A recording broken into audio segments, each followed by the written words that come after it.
ஏற்கனவே சொன்ன மாதிரி 2017 வரைக்கும் மட்டும்தான் இந்த 5 இயர் பிளான்ஸ் இருந்துச்சு. ஓகேவா? அதுக்கடுத்து என்ன வந்துச்சு? நீத்தி ஆயோக் அப்படின்னு சொன்னேன்னா, சோ இது Niti Aayog stands for national institution for transforming India Aayog 2014ல எஸ்டாப்ளிஷ் ஆச்சு. So planning in India planning commission எப்போ வரைக்கும் பண்ணிட்டு இருந்தாங்க? 1950 to 2014 வரைக்கும் பண்ணிட்டு இருந்தாங்க. லேட்டர் கவர்மெண்ட் ஆஃப் இந்தியா என்ன கொண்டு வந்தாங்கன்னா, நீத்தி ஆயோக் அப்படிங்கிற ஒரு இதை கான்ஸ்டிடியூட் பண்ணாங்க. ஓகேவா? இது எதுக்குன்னா பிளானிங் கமிஷனை ரீப்ளேஸ் பண்றதுக்காக. இனிமே பிளானிங் கமிஷன் ஒண்ணு வேணாம். இந்த 5 இயர் பிளான் ஆன்டி பிளான்ன்றது வேணாம்.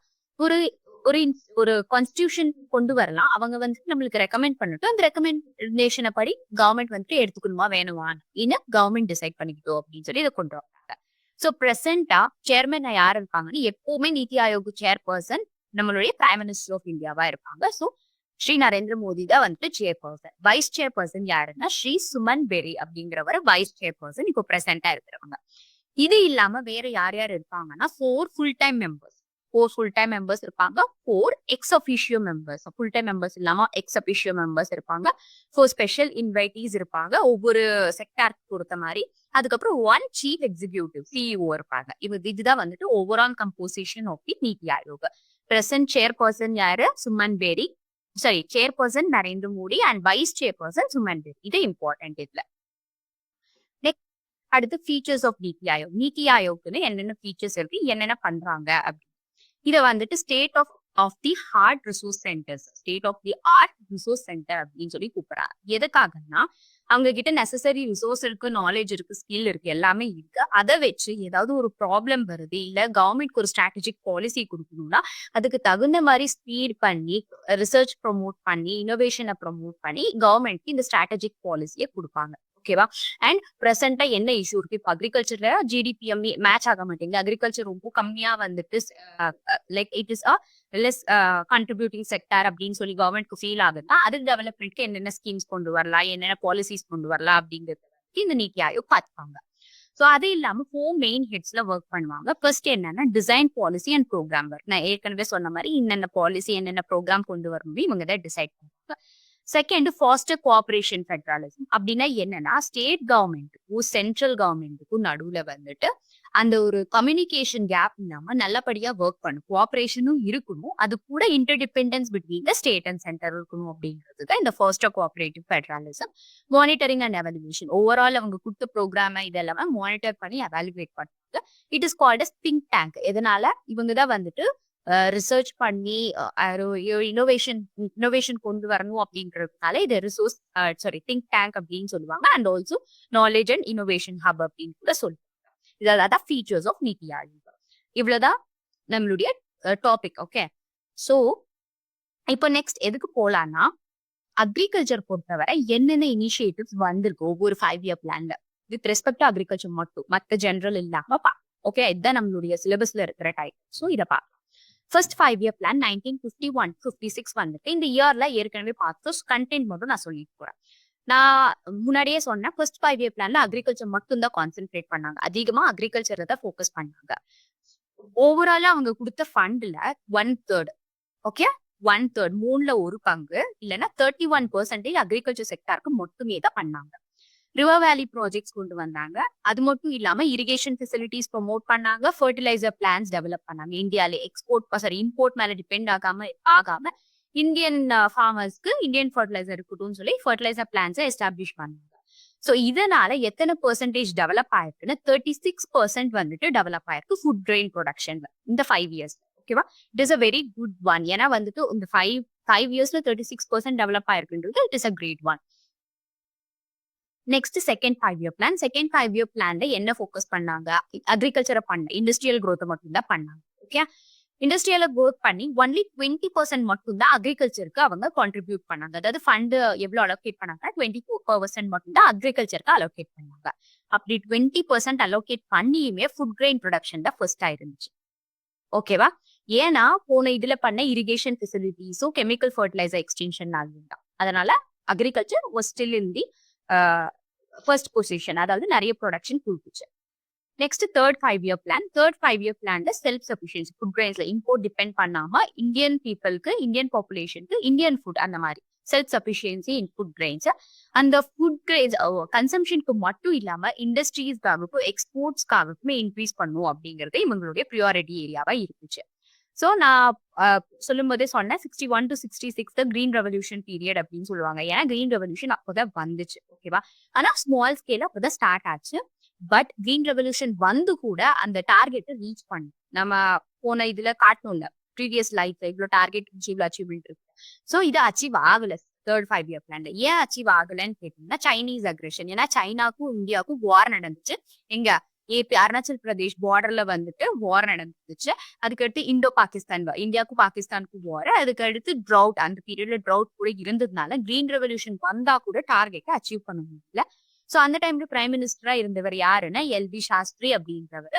சோ அப்போ வந்துட்டு ஃபுட் கிரைசிஸ் இருந்துச்சு. எந்த 5 இயர் பிளான்ல ஃபுட் கிரைசிஸ் வந்துச்சு? Third 5 year plan. Even there was a green revolution. இது ரொம்ப இம்பார்ட்டன்ட். ஏன்னா வந்து ஃபுட் ப்ரொடக்ஷன் எப்போ அதிகமாச்சுன்னா நம்ம என்ன நினைப்போம், கிரீன் ரெவல்யூஷன் வந்ததுக்கு அப்புறம் தான் அதிகமாச்சுன்னு சொல்லி இது எடுத்துரும். ஸோ அது இருக்கக்கூடாது. தேர்ட் 5 இயர் பிளான் அடுத்து 5 இயர் பிளான்ஸ் வேணா ஆனுவல் பிளான்ஸ் கொண்டு வந்தாங்க. ஏன்? அந்த கிரைசிஸ் இருந்ததுனால ஆனுவல் பிளான்ஸ்க்கு போகும். ஸோ இது போகும்போது அக்ரிகல்ச்சர் வந்துட்டு 6 to 9% growth ஆயிருந்துச்சு. ஏன்னா கிரீன் ரெவல்யூஷன் ஆல்ரெடி வந்துருந்துச்சுனால போஸ்ட் பீரியட்ல 6 to 9% அக்ரிகல்ச்சர் growth ஆச்சு. எவ்வளவு ப்ரொடக்ஷன் இருந்துச்சுன்னா 64 approximately 64 million tons agricultural production இருந்துச்சு. Food grain production. Okay. Next fourth 5 year plan. Fourth 5 year பிளான்ல வந்துட்டு என்னென்ன ஃபோக்கஸ் பண்ணாங்கன்னா ஃபுட் கிரெயின் ப்ரொடக்ஷன் 5%க்கு இன்க்ரீஸ் பண்ணணும். 5% ஆனுவல் growth இருக்கணும் அப்படிங்கிற ஒரு எய்ம் வச்சுதான் இது வந்துச்சு.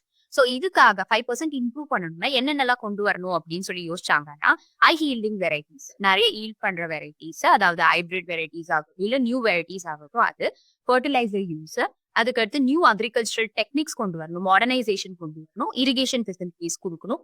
அதுக்கப்புறம் expand area of green revolution. Green revolution என்னென்ன ஏரியால இருக்கும் அந்த ஏரியா விட்டு எக்ஸ்பேண்ட் பண்ணணும். இதெல்லாம் கொண்டு வந்தாதான் அக்ரிகல்ச்சர் 5% ஆனுவல் growth கொண்டு வர முடியும் அப்படிங்கிற ஒரு நோக்கத்தோட வந்தது. சோ இங்க பார்க்கும்போது வீட் மட்டும் தான் இன்க்ரீஸ் ஆச்சு. ஏன்னா ஃபர்ஸ்ட் கிரீன் ரெவல்யூஷன் கான்சென்ட்ரேட் பண்ணது வந்துட்டு வீட்ல தான் ஈல்ட். சோ வீட் வந்துட்டு ஷார்ப்லி இன்க்ரீஸ் ஆச்சு. Rice, oil, seeds, coarse grains அதாவது ரிமைனிங் அக்ரிகல்ச்சரல் ப்ரொடியூசர்ஸ் வந்துட்டு ஒரு நாமினல் growth இருந்துச்சு. ரொம்ப கம்மின்னு சொல்ல முடியாது. நாமினல் growth இருந்துச்சு. எவ்வளவுனா 3%. அவங்க எய்ம் பண்ணது எவ்வளவு? 5% எய்ம் பண்ணாங்க. பட் 3% growth இருந்துச்சு. It is not a bad. ஆனா வீட் வந்துட்டு நல்ல ப்ரொடக்ஷன் கொடுத்துச்சு. Next fifth 5 year plan. Fifth 5 year பிளான்ல அவங்க எதை எம்பசிஸ் பண்ணாங்கன்னா self sufficiency of food production. Self சஃபிஷியன்டா இருக்கும் அப்படிங்கும் பட்சத்துல பாவர்ட்டி இருக்காது இந்தியால அப்படின்னு சொல்லி இவங்க வந்துட்டு ஃபோக்கஸ் பண்ணாங்க. இதுல என்னென்ன வந்துட்டு எதுக்கெல்லாம் வந்துட்டு ரொம்ப இம்பார்ட்டன்ஸ் கொடுத்தாங்கன்னா இரிகேஷன் ஏரியாவை எக்ஸ்பேண்ட் பண்ணணும். ஓகேவா? அதுக்கடுத்து ஹை ஹீல்டிங் வெரைட்டிஸை கொண்டு வரணும். ஏரியா அண்ட் ஹை ஹீல்டிங் வெரைட்டிஸை இம்ப்ரூவ் பண்ணணும், சீட்ஸ் கொடுக்கணும் அப்படிங்கிறது. ஓகேவா? அதுக்கடுத்து லோன்ஸ், சப்சிடிஸ் கொடுக்கணும் ஃபார்மர்ஸ்க்கு அப்படிங்கிறது. இது எல்லாத்தையுமே தான் இம்பார்ட்டண்டா வச்சிருந்தாங்க. அதுக்கடுத்து ட்ரை ஃபார்மிங் ப்ரொபகேட் பண்ணணும். There are 3 types of farming. Okay, என்னென்ன ஃபார்மிங் இருக்கு? 3 டைப்ஸ். நீங்க கோஆபரேட்டிவ்ஸ்ல படிச்சா படிப்பீங்க. ஓகேவா? ட்ரை ஃபார்மிங், அதுக்கடுத்து ட்ரைலேண்ட் ஃபார்மிங், சாரி அது DLRF ட்ரைலேண்ட் ஃபார்மிங், அதுக்கடுத்து rainfed farming. These are the 3 types of farming. இதை எப்படி பிரிப்பாங்கன்னா ரெயின்ஃபாலை பொறுத்து பிரிப்பாங்க. ஓகேவா? Less than 750 mm rainfall, annual rainfall less than 750 இருந்துச்சுன்னா அது dry farming. Okay, 750 mm annual rainfall. Okay, 750 இல்ல கீழே வந்துச்சுன்னா அது ட்ரை ஃபார்மிங். ட்ரைலேண்ட் ஃபார்மிங்ல வந்துட்டு 750 to 1150 இந்த ரேஞ்ச்ல ஆனுவல் ரெயின்ஃபால் இருந்துச்சுன்னா 750 to 1150 இந்த ரேஞ்ச்ல இருந்துச்சுன்னா அது வந்துட்டு ட்ரைலேண்ட் ஃபார்மிங்.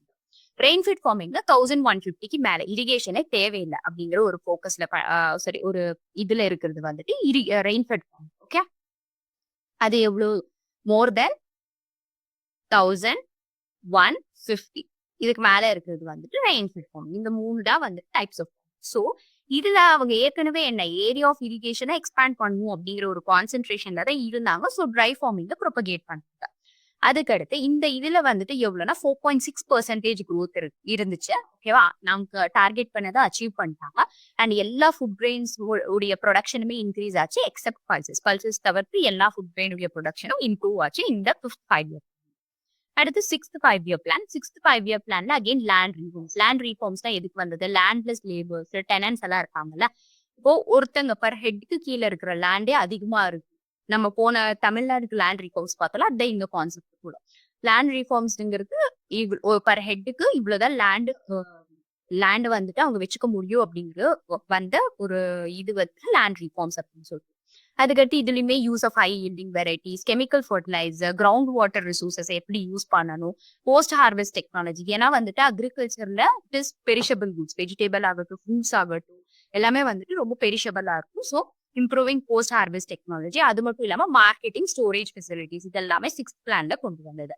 இதுல growth ரேட் எவ்வளவு இருந்துச்சுன்னா 6% ஆனுவல் growth ரேட் இருந்துச்சு. இதுதான் இப்போ வரைக்கும் பார்த்த பிளான்ஸ்ல டோட்டலா ஓவராலா இருந்த 12 பிளான்ஸ்ல இந்த பிளான்ல மட்டும்தான் annual growth rate 6%, highest ever annual growth rate இருந்த பிளான் 6th 5-year பிளான். நல்லா ஞாபகம் வச்சுக்கோங்க. This is an important point. இந்த 6th 5-year பிளான்ல ஃபுட் கெயின் ப்ரொடக்ஷன் எவ்வளவு இன்க்ரீஸ் ஆச்சுன்னா 152 மில்லியன் டன்ஸ் இன்க்ரீஸ் ஆயிருக்கு. Okay, next 7th 5-year plan. 7th 5-year பிளான்ல என்னன்னா ஃபுட் கிரெயின் பல்சஸ் சீரியல்ஸ்க்கு இப்போ வரைக்கும் பார்த்தது highest production, highest growth rate வந்துட்டு இந்த 7th பிளான்ல. ஓகே, ஓவரால் growth ரேட்ல ஹையஸ்டா இருந்தது 6th பிளான். ஆனா ஃபுட் அக்ரிகல்ச்சரல் ப்ரொடக்ஷன்ல மட்டும் பார்க்கும்போது ஹையஸ்ட் growth ரேட் இருந்தது 7th plan. This is also important. அது மட்டும் இல்லாம எவ்வளவு growth ஆச்சுன்னா 4% ஆனுவல் growth இருந்துச்சு.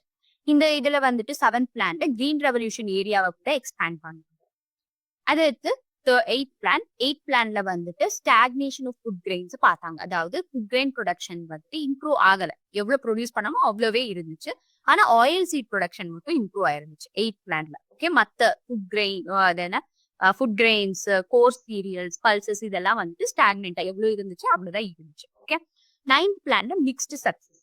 ஏன்னா அக்ரிகல்ச்சர் மட்டும் இல்லாம மத்த எல்லா ப்ரொடக்ஷன், மத்த எல்லா sectors, industrial sector, export, import எல்லாமே இம்ப்ரூவ் ஆயிருந்துச்சு. ஓகேவா, இதெல்லாம் ஃபுட் கிரெயின் ப்ரொடக்ஷன்ல வந்துட்டு ஃபிளக்சுவேஷன்ஸ் இருந்துச்சு, which is a good fluctuation. ஏன்னா இட் இஸ் அ மிக்ஸ்ட் சக்சஸ்ங்கிறதுனால. இந்த பீரியட்ல தான் நேஷனல் அக்ரிகல்ச்சர் பாலிசி வந்துச்சு. நேஷனல் அக்ரிகல்ச்சர் பாலிசி 2000 அப்படிங்கிறது.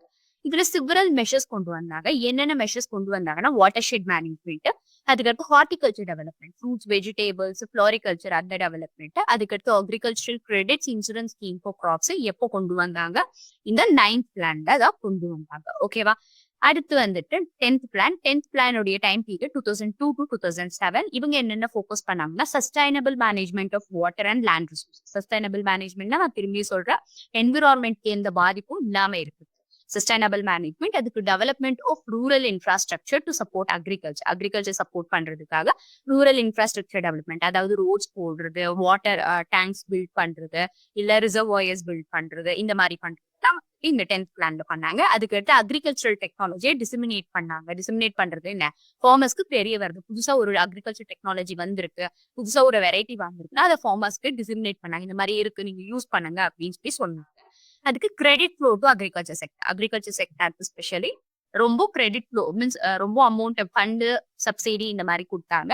அப்புறம் அக்ரிகல்ச்சர் மார்க்கெட்டிங் ரீஃபார்ம்ஸ், அதாவது மிடில் மேனை குறைக்கிறது, அக்ரிகல்ச்சர்ல மார்க்கெட்டிங் காஸ்ட்டை குறைக்கிறது, இந்த மாதிரி எல்லாம் வந்து 10th plan. followed by that 11th 5-year plan. 11th 5-year planல அக்ரிகல்ச்சர் செக்டர்ல என்னன்னா 3.3% per annum growth rate இருந்துச்சு. 10th லெவல் இருந்துச்சு 2.4, ஆனா 11th லெவல் இருந்துச்சு 3.3%, which is a betterment அப்படின்னு சொல்லி சொல்லலாம். அதுக்கு அடுத்து 12th 5-year planல மேனுஃபேக்சரிங் செக்டாருக்கு ரொம்ப இம்பார்ட்டன்ஸ் கொடுத்தாங்க, which comes under industrial sector. ஓகேவா, ஆனா வந்துட்டு அது மட்டும் இல்லாம சஸ்டைனபிள் எக்கனாமிக் growth கூட ஃபோக்கஸ் பண்ணாங்க. அக்ரிகல்ச்சர் பத்தி பேசணும்னா the aim, உங்களுடைய எய்ம் எவ்வளவு இருந்துச்சுன்னா 4% growth rate இருந்துச்சு அக்ரிகல்ச்சர் கொடுத்தாங்க. ஓகே, ஆனா 12th 5-year plan was majorly on manufacturing sector. அதுக்கு அடுத்து ஃபைனலி நியூ அக்ரிகல்ச்சர் பாலிசி. நான் சொன்னேன்ல 9th 5-year planல ஒரு பாலிசி இருந்துச்சு, பாலிசி கொண்டு வந்தாங்க, நியூ அக்ரிகல்ச்சர் பாலிசி. எதுக்கு கொண்டு வந்தாங்கன்னு கேட்டீங்கன்னா எல்பிஜி ஏற்கனவே பார்த்திருக்கோம். லிபரலைசேஷன், பிரைவேடைசேஷன், குளோபலைசேஷன் எப்போ வந்தது ரீகால் பண்ணுங்க பாப்போம். 1991ல வந்தது. ஓகேவா, இந்த 1991ல வந்தது. ஸோ இந்த எல்பிஜி வந்ததுக்கு அப்புறம் நிறைய ரீஃபார்ம்ஸ் நடந்துச்சு. ஸோ அதனால அந்த சேஞ்சஸ்னால கொண்டு வந்தது இந்த நியூ நேஷனல் அக்ரிகல்ச்சரல் பாலிசி அப்படிங்கிறது. எப்போ அனௌன்ஸ் பண்ணாங்கன்னா 28th ஜூலை 2000ல அனௌன்ஸ் பண்ணாங்க. இதனுடைய மேஜர் அப்ஜெக்டிவ்ஸ் என்னன்னா, அக்ரிகல்ச்சர் பெர் ஆனம்க்கு ஒரு வருஷத்துக்கு எவ்வளவு growth ஆகணும்னு பாத்தீங்கன்னா 4% growth ஆகணும். இந்த growth வந்துட்டு பேஸ்ட் ஆன் எப்படி இருக்கணும், எஃபிஷியன்ட் யூஸ் ஆஃப் ரிசோர்சஸ். சும்மா வந்துட்டு வாட்டரை வேஸ்ட் பண்றது, ஃபர்டிலைசர் எவ்வளவு குவான்டிட்டி அப்ளை பண்ணணும்னு தெரியாம அப்ளை பண்றது, அந்த மாதிரி இல்லாம இருக்கிற ஸ்கேர்ஸ் ரிசோர்சஸை எப்படி எஃபிஷியன்ட்டா யூஸ் பண்ணணும் அப்படின்றத, சாயில் கன்சர்வேஷன், சாயில சும்மா பெஸ்டிசைட்ஸ் அதிகமா போடுறது, ஃபர்டிலைசர் அப்ளிகேஷன் அதிகமா இருக்கிறது இல்லாம சாயில், வாட்டர், பயோடைவர்சிட்டி இந்த மூணையுமே கன்சர்வ் பண்ணும் அப்படிங்கிற ஃபோக்கஸ்ல வந்துட்டு, and also equity in region and among the farmers. ஃபார்மர்ஸ்க்குள்ளேயுமே ஈக்குவாலிட்டி இருக்கணும். அதுக்கடுத்து ஒரு ரீஜனுக்கும் இன்னொரு ரீஜனுக்குள்ள கூட ஈக்குவாலிட்டி இருக்கணும். எல்லாருக்குமே எல்லா சப்சிடிஸ் கிடைக்கணும். எல்லா ஸ்கீம்ஸுமே அவங்க வந்துட்டு அக்சஸ் பண்ற மாதிரி இருக்கணும். டொமஸ்டிக் மார்க்கெட் டெவலப்மெண்ட், அது மட்டும் இல்லாம எக்ஸ்போர்ட் ஆஃப் அக்ரிகல்ச்சர் ப்ராடக்ட்ஸ் கூட இவங்க ஃபோக்கஸ் பண்ணாங்க. ஃபைனலா technological, environmental and economical sustainable growth எல்லாமே மூணுமே வந்துட்டு அட் டைம்ல பேலன்ஸ் ஆகி க்ரோ ஆகணும் அப்படின்னு வந்துட்டு இந்த நியூ அக்ரிகல்ச்சரல் பாலிசி 2000ல கவர்மெண்ட் ஆஃப் இந்தியா அனௌன்ஸ் பண்ணுது. ஓகே, ஞாபகம் வச்சுக்கோங்க. எதுக்காக? எல்பிஜி வந்து ரீஃபார்ம்ஸ் வந்ததுக்கு அப்புறம் இருந்த சேஞ்சஸ் பேலன்ஸ் பண்றதுக்காக வந்தது. எப்படி growth இருக்கணும்ன்றது கொண்டு வரதுக்காக. இல்லைன்னா என்ன நடக்கும்? இந்த நியூ அக்ரிகல்ச்சர் பாலிசி வராம இருந்தா என்ன நடக்கும் அப்படின்னு பாத்தீங்கன்னா, எக்ஸ்ப்ளாய்டேஷன் நடக்கும். ஏன்னா குளோபலைசேஷன் அப்படின்னா என்ன? எல்லாருக்கும் எல்லா விஷயம் கிடைக்கணும். ஸோ எக்ஸ்போர்ட்டை ப்ரமோட் பண்ணாங்க, எல்லாமே பண்ணாங்க. அப்ப என்ன பண்ணுவாங்க? ஃபார்மர்ஸ் சும்மா அதிகமா ஃபர்டிலைசர் அப்ளை பண்றது, கெமிக்கல்ஸ் அப்ளை பண்றது. ஏன்னா அவங்க ஃபோக்கஸ் என்ன இருக்கும்? இது வேணும், பிரைஸ் அப்படிங்கிற ஒரு ஃபோக்கஸ் தான் இருக்கும். சாரி. ஸோ அந்த இதுல வந்துட்டு இந்த new agriculture policy. So that's it for today's class. Thank you all for your patience. We'll see you on the next class. Bye bye.